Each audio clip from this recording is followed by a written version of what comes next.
échanges avec le secteur privé sénégalais, secteur privé national, donc représenté par les différents patronats. Tous les présidents de patronat étaient présents. Nous avons également élargi cette réunion aux présidents d'organisations patronales sectorielles, surtout dans les secteurs les plus touchés par ce fléau.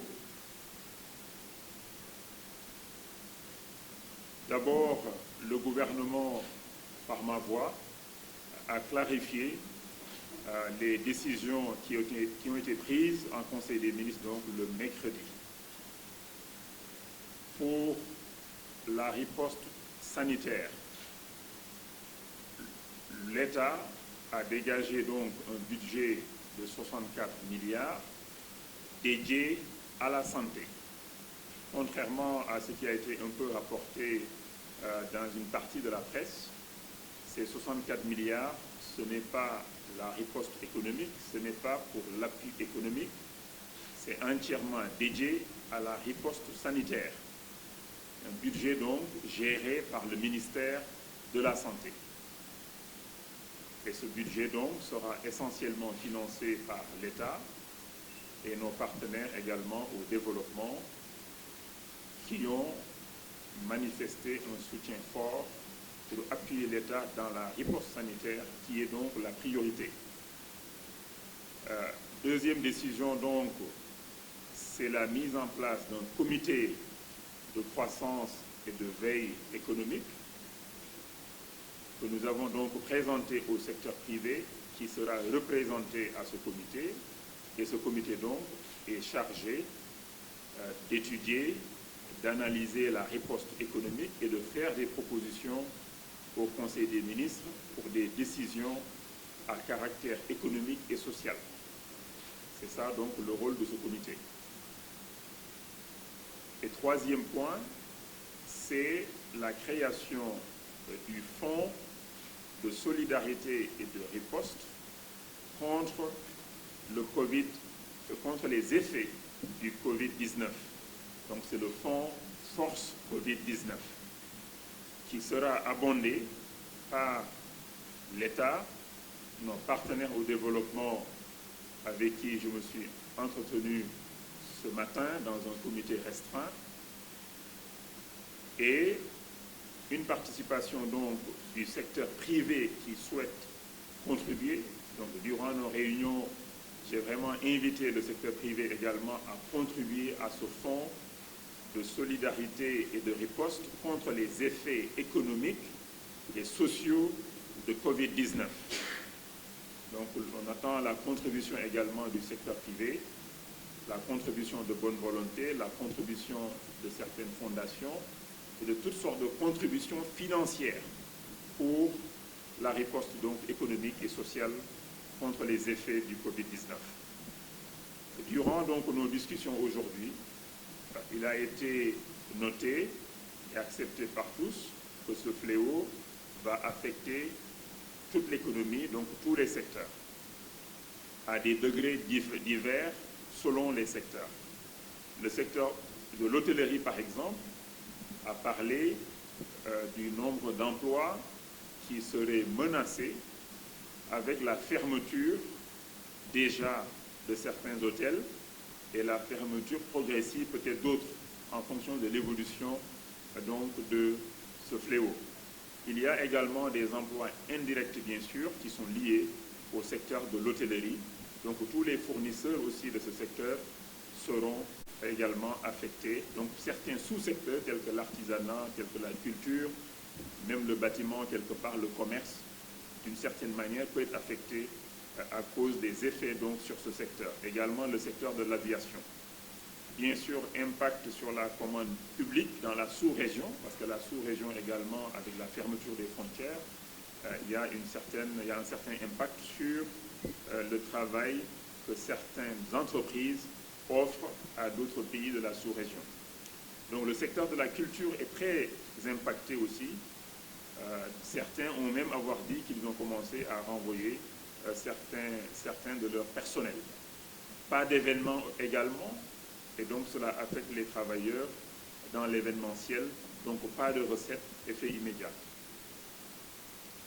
Mesures d'accompagnement des entreprises que les entreprises elles-mêmes ont proposées, donc coordination entre les différents acteurs privés et publics pour une intervention efficace, idéalement le tout à travers le fonds de solidarité qui devrait être un guichet unique pour les dons des entreprises. C'est ce que le secteur privé a proposé. Donc il sera urgent de mettre en place ce fonds. De prendre des mesures d'urgence et des plans de contingence qui sont nécessaires pour les secteurs les plus touchés, c'est-à-dire le tourisme, mais également l'enseignement privé. Quand les élèves et les étudiants privés donc, ne vont plus à l'école, bien sûr que les parents, en général, peuvent ne pas payer donc, les frais de scolarité. Donc un effet direct donc, sur ces secteurs également. Les entreprises également, le secteur privé donc, a proposé qu'il y ait des échéances, des moratoires sur les échéances de dettes, des dettes bancaires. Peut-être même gel de certains frais et également des facilités du système bancaire, ce à quoi, bien sûr, l'association des banques, représentée par son président, a réagi en disant qu'ils ont déjà, eux, travaillé sur le sujet. Avec ce que la Banque centrale va proposer, il y aurait un certain mécanisme et l'État, bien sûr, va appuyer ce mécanisme pour alléger sur les secteurs affectés. Bon, d'autres propositions ont été faites. Le secteur privé a souhaité que l'État puisse envisager, même si ce n'est pas à l'ordre du jour, des suspensions de taxes, report d'échéance. Mais ça, comme je l'avais dit hier, ce n'est pas encore à l'ordre du jour. Nous favorisons d'autres interventions qui peuvent peut-être avoir les mêmes effets positifs sur ces entreprises à la place donc de ces actions sur la fiscalité.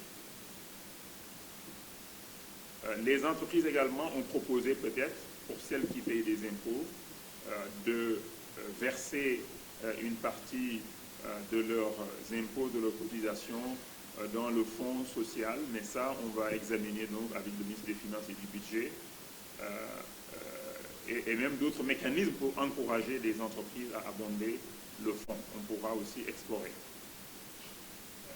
Les entreprises également, le secteur privé, ont proposé donc des mesures et des mécanismes d'accompagnement du personnel pour éviter le chômage technique et même des fois le chômage permanent.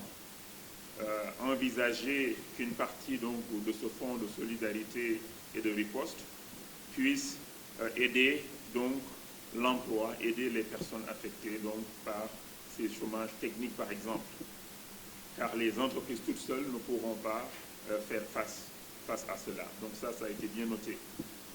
Revoir la question du déficit budgétaire au niveau régional. Donc le secteur privé a proposé, d'ailleurs c'est des choses que l'État a envisagées déjà. Nous avons commencé déjà les discussions avec les autres pays, avec nos partenaires aussi, tels que le Fonds monétaire international, pour une opportunité de revoir un peu les cibles de déficit pour permettre à les États, comme ça se fait dans tous les pays, de creuser un peu leur déficit pour faire face aux dépenses nouvelles et faire face aussi aux moins-values sur les recettes à cause du ralentissement du secteur d'activité. Le secteur bancaire, donc, à travers le président de l'association des banques, donc, a déjà indiqué que des mesures appropriées seront prises et qu'il souhaite donc discuter davantage avec le ministère de l'économie et le ministère des Finances et du Budget, et bien sûr avec la Banque centrale pour arrêter des mesures idoines pour les différents secteurs.